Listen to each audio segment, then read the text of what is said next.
வணக்கம் உறவுகளே. இன்று உங்களுக்கு ஆடிப்பூரம் பற்றி கூற இருக்கிறேன். 7/8/2024 புதன்கிழமை ஆடிப்பூரம் வருகிறது.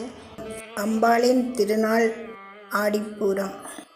அம்பிகையின் ஜனன தினமென்றும் ருதுவாகிய தினமென்றும் சாதாரண மக்கள் இத்தினத்தை கொண்டாடுவர். அம்மன் கோயில்களில் விசேஷ அபிஷேக ஆராதனைகளும் உற்சவங்களும் நடைபெறுகின்றன. அம்மனுக்கு மஞ்சள், குங்குமம், வெற்றிலை, பாக்கு, பழங்கள், தேங்காய், பூக்கள், புதிய பட்டு, வளையல் என்பன வாங்கிச் சென்று வழிபட்டால் அனைத்து செல்வங்களையும் அம்பிகை எமக்கு வழங்குவார்.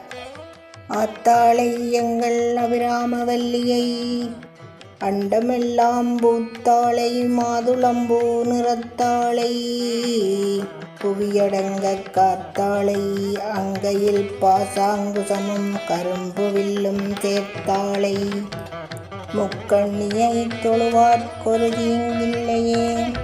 இந்த ஆடிப்புற நாளில் அம்பாளின் அருள் பெற்று நலமடைய எங்களுடைய நல்ல ஆசிகள். நன்றி, வணக்கம்.